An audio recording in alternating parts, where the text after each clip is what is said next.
자, 이번 시간은 이제 붕당 정치의 변지, 양난 이후에 조선 후기에 가면서 약간 붕당 정치가 변질이 옵니다. 원래 붕당이란 것이 서로 상호 존중하면서 토론과 정책 대결을 통해서 너도 한번 얘기해봐, 우리도 얘기해볼게 라고 하면서 좋은 정책을 찾아가는 그러한 좋은 정치 시스템이 붕당이었는데, 이게 우리가 상식적으로 알고 있는 것처럼 조금 변질되어 갑니다. 그러니까 우리가 잘났네, 네가 잘났네, 우리가 잘났네 하는 식으로 이제 싸움으로 좀 변질되어 가는 그런 안타까운 과정인데요. 자, 이제 동인과 서인 배웠죠? 원래는 이제 사림이란 이름으로 같이 였지만 동인과 서인, 이조전략 문제와 척신정치 잔재청산 문제로 동인과 서인으로 갈라지게 되고요. 임진왜란 전에 또 북인과 남인으로 동인이 갈라져요. 북인과 남인으로 갈라졌다가 광해군 때는 북인이 집권했죠. 광해군 때는 북인. 왜 북인이 집권한다 했어요? 그쵸. 임진왜란 때는 그 북인들은 남명 조식의 제자들이 많았고, 임진왜란 도중에 조식의 가르침에 따라서 조식은 의가 되게 중요하다고 했고, 그래서 북인들 중에 의병장들이 많습니다. 그래서 광해군과 같이 임진왜란에 이렇게 공을 많이 세웠기 때문에 광해군 때 북인이랑 같이 정책을 하면서 북인이 집권을 하면서 뭐 여러 가지 제도들의 변화라든지 개편이라든지 뭐 대동법 실시라든지 이런 것들, 중립외교 이런 것들을 추진을 했죠. 근데 어쨌든 중간에 무슨 일이 일어났어요? 인조 반정이 일어났죠. 인조 반정이 일어나면서 북인은 어떻게 나가리, 이제 이후에 역사에서 북인은 등장하지 않았다라고 해서 이 이후에 등장하지 않고요. 인조반정은 누가 주도했습니까? 그렇죠. 인조반정은 바로 서인이 주도했죠. 근데 서인만 한 것이 아니라 남인도 같이 했어요. 그래서 서인이 주도한 가운데 남인도 참여했다. 서인 플러스 남인이 일으킨 것이 바로 인조반정입니다. 근데 주도한 것은 누구다? 서인이 주도했다. 그리고 남인이 꼽살이 껴있다라고 합니다. 북인은 몰락했고요. 그래서 인조가 왕위에 오르고 현종 초까지, 현종 때까지 서인이 우세한 가운데 남인과 공존, 서인이 정권을 서인이 주도하는 가운데 남인이 꼽살이 껴있는 형태가 바로 임진왜란 이후에 붕당 정치의 모습이라고 할 수가 있는데요. 자, 그런 가운데 여러 가지 사건들이 벌어집니다. 한번 살펴보도록 할게요.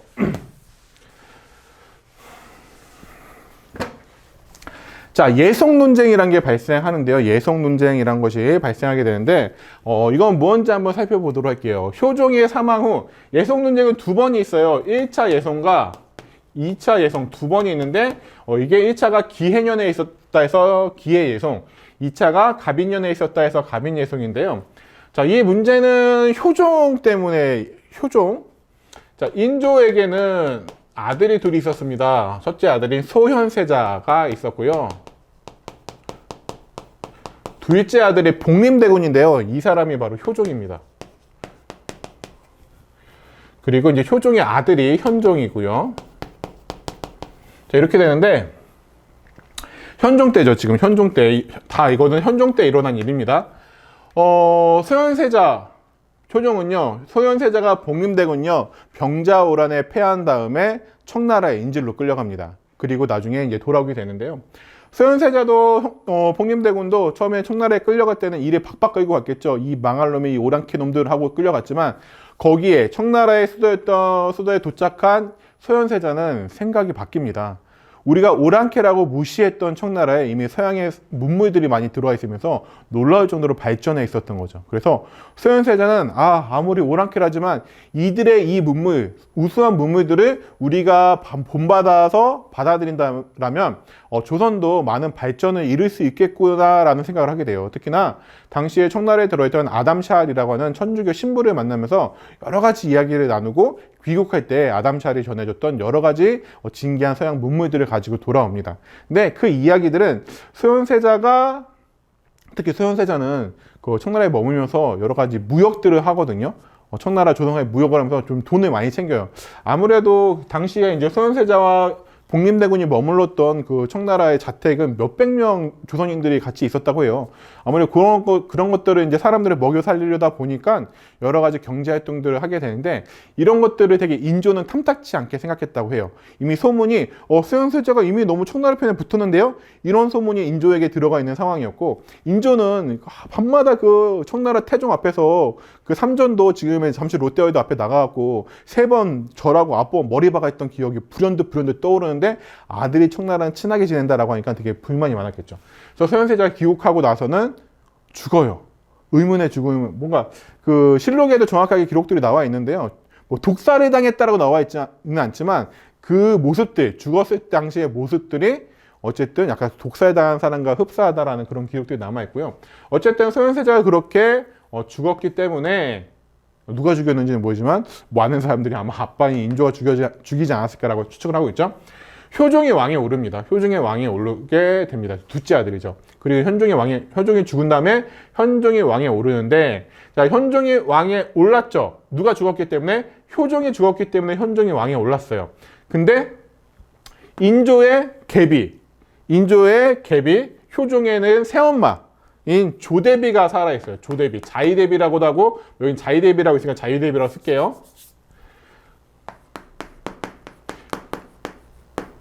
인조의 두 번째 부인 자의대비가 살아있습니다. 효종한테는 새엄마예요. 그래서 효종보다도 아마 어렸던 걸로 기억을 하는데요. 그러다 보니까 이 자의대비가 자기 아들이, 어쨌든 족보상 아들이잖아요. 아들인 효종의 장례에서 몇 년 상복을 입어야 될 것이냐를 두고 싸운 게 기해예송입니다. 첫 번째 예송이 기해예송이에요. 그래서 서인들은 이게 보니까 자의대비가 이미 첫째 아들인 소현세자 때 보면 3년상을 치렀을 테니까 효종은 어쨌든 둘째 아들이다. 자의대비는 둘째 아들이니까 둘째 아들은 1년만 입으면 된다. 1년만 입으면 된다라고 했고요. 남이는 아니다. 어떻게 그래도 왕위를 이은 효종은 둘째 아들이긴 하지만 왕이 됐기 때문에 첫째 아들과 다름없이 평가를 해줘야 된다라고 얘기를 해서 3년 똑같이 첫째 맏아들과 똑같은 장자와 똑같은 3년을 입어야 된다라고 주장했던 게 바로 남인이었어요. 근데 일단은 현종이 왕위에 오른 직후잖아요. 아마 선생님이 생각하기에는 효종도 남인의 의견, 자기 아버지니까 남인의 의견을 들어주고 싶었지만 아직 서인의 힘이 센 상황에서 왕권이 안정되지 않았기 때문에 일단 현종은 서인의 의견을 수용했을 것 같아요. 그래서 일단 서인의 의견을 수용합니다. 자, 그리고 15년, 이렇게 이제 15년의 시간이 있습니다. 15년의 시간이 있고, 그 다음에는 효종 B가 죽어요. 효종의 중전. 이 죽으니까 이제 자의대비는 아직 살아있어요. 그래서 자의대비는 또 며느리가 죽은 거잖아요. 그러니까 며느리가 죽었을 때 이 자의대비가 상복을 얼마를 입는 것이냐라고 두고선 서인은 9개월, 둘째 며느리니까 9개월만 입으면 된다. 남인은 아니다. 그래도 중전, 한나라의 어머니, 국모였으니까 1년을 입어야 된다라고 주장을 합니다. 이때는 현종이 남인의 의견을 수용합니다. 이거는요, 우리 입장에서는 뭐 옷을 얼마나 입든지, 지금 중간에 최소 2년을 입든지, 중간에 쳐가지고 한 11개월을 입든지라고 생각할 수도 있겠지만, 성리학 사회에서는 이 예법, 예절이라는 게 너무나 중요했던 거고요. 이거는 가빈예송에서 현종이 남인의 의견을 수용했다라는 얘기는 곧 서인이 권력을 주도하고 서인이 정권을 잡고 남인이 꼽살이 껴있는 상황이 바뀌는 거예요. 남인이 이김으로써 남인이 권력을 정권을 주도하는, 남인이 권력을 잡는 상황으로 정권이 바뀐 거예요.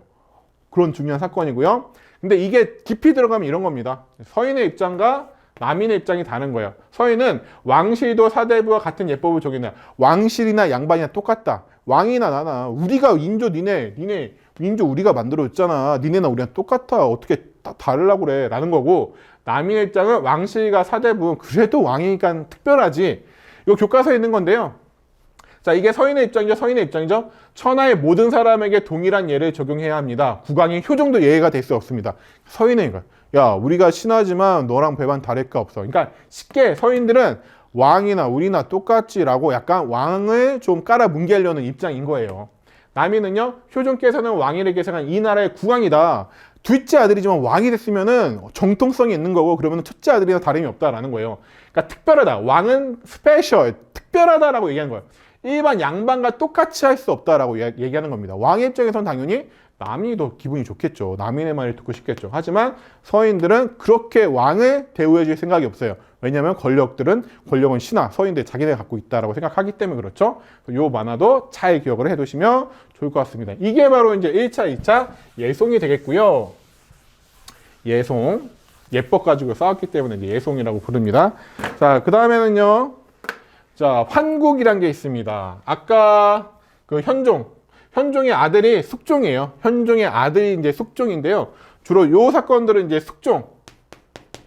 숙종 임금 때 있었던 일입니다. 여러분들 뭐 숙종은요 많이 들어봤을 수도 있을 거예요. 드라마나 영화에 단글로 나오는 소재입니다. 왜냐면 뭐 인현왕후나 아니면 장희빈 이런 소재들이 워낙에 좀 자극적이기 때문에 많이 등장합니다. 자, 환국은요 국정을 주도하던 붕당과 이를 견제하던 붕당이 교체되면서 주로 어디일까요? 당연히 그렇죠. 남인과 서인이 권력을 주거니 받거니 하는 그런 사건을, 서인한테 있던 권력이 남인한테 가고 남인한테 있던 권력이 다시 서인한테 오고, 요 사건이 바로 환국이라고 합니다. 환국. 그래서 서인과 남인이 번갈아 집권하며 상대 붕당이 탄압합니다. 그 전에는 서로 공존했다 했잖아요. 서로 인정했다 했잖아요. 이제는 그러지 않아요. 자기네 권력을 잡으면 이제 상대 붕당에다가 사약 다 보내줍니다. 사약 먹고 뒤져라라고 하면서 그렇게 아예 탄압하고 제거해버리려고 되게 하는 그러한 상황이 됩니다. 처음에는 경신왕국입니다. 숙종이 왕위에 올랐을 때는 누가 집권하고 있었을까요? 그렇죠. 현종의 두 번째 예송 때 누가 집권했어요? 현종의 아들이 숙종이란 말이에요. 현종의 아들이 숙종이죠. 그러니까 현종이 죽고 숙종이 왕위에 올라요. 그러니까 2차 예송이 있고 나서 현종은 바로 죽어요. 그리고 숙종이 왕위에 올랐거든요. 그러니까 숙종이 왕위에 오르자마자는 남인이 집권을 합니다. 남인을 집권. 2차 예송 때 남인이 집권했죠? 그러니까 숙종이 왕위에 올라서도 남인이 계속 집권을 하고 있는 그런 상황입니다. 근데 이 남인이 너무 기고만장해가지고 막 기고만장에 있으니까 이 숙종이 별로 마음에 들지 않은 거예요. 숙종은요 어린 나이에 왕에 올랐지만 엄청나게 왕권 강화를 추구했던 인물이에요. 왕권을 엄청나게 높이려고 했고요. 실제로 이제 숙종이 이 왕권을 강화하기 위해서 택했던 방법 중에 하나가 바로 환국이란 방법인 거예요. 그러니까 서인한테 권력을 줬다가 남인한테 줬다가 서인한테 줬다 하니까 이게 왕의 말 한마디에 권력이 왔다 갔다 하잖아요. 그러니까 남인과 서인은 숙종만 이렇게 쳐다보고 있는 거예요. 이번에는 누구한테 권력을 줄까라고 쳐다보면서 있게 되는 거죠. 그러니까 그 모습들을 보면서 숙종은 오히려 왕권을 강화하는 거죠. 둘을 둘러서 너한테 권력 줄까? 너한테 권력 줄까? 이러면서 왕을 쳐다보게 만드는 그런 방법들을 통해서 왕권을 강화했던 왕이 바로 숙종이에요. 근데 왕이 올라와서 좀 지나니까 남인이 권력을 잡았는데 너무 기고만장해요. 당시에 남인 대신은요 왕이 쓰는 유학이라고 하는 막 그런 천막 같은 것도 막 마음대로 갖다 쓰고요. 이런 일들이 많다 보니까 남인들 안 되겠는데 라고 이제 숙종이 생각하게 돼요. 그래서 경신왕국 요 해에 남인을 몰아내버리고 서인한테 권력을 줍니다. 첫 번째 경신왕국 때 남인을 몰아내고 서인을 집권합니다. 근데 이제 서인들이 요때를 두고서 이제 서인이 나눠져요. 서인이 어떻게 나눠지냐?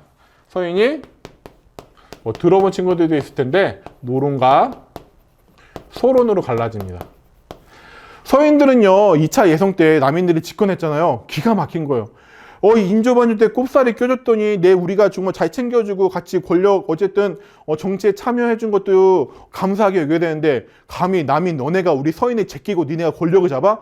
라고 되게 분노했던 거죠. 분노했는데 다시 서인한테 권력을 잡으니까 이제 서인들이 남인들이 다시는 기어오르지 못하도록 남인들 다 죽여버리고 다 제거해버리자 라는 강경파가 노론이고요. 그래도 우리 사림이라는 게 붕당이라는 게 그런 게 아니잖아. 적당히 하자라는 옹곤파.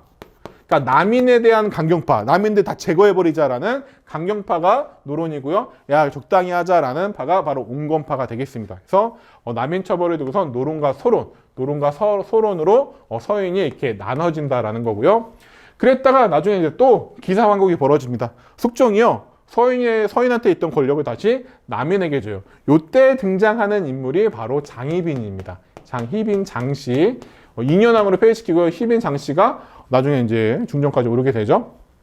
장희빈이 남인 쪽과 관련된 여자예요. 그러다 보니까 남인 집권을 하고요. 근데 장희빈이 이상한 짓 많이 하죠. 나중에 사약 먹고 죽습니다. 그리고 다시 서인이 집권하는 게 바로 갑술왕국이 되겠습니다.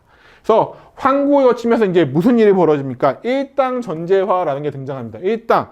그전에는 어쨌든 서인이 집권하고 남인이 꼽살이 껴있던 이렇게 서로 공존하는 시기였다면은 이제 하나의 당이 모든 것들을 다 해먹고 상대방은 이제 다 제거해버리고 정치판에 들어오지 못하도록 하는 일당 전제화 경향이 심화되고요. 집권한 붕당은 비변사의 고위간직에 독점하면서 권력을 독점해가는 그런 모습들이 바로 일당 전제화다. 그래서 이렇게 이제는 붕당, 서로의 붕당이 공존하는 것이 아니라 서로 탄압하고 비판하는 그런 시기로 넘어가게 됩니다.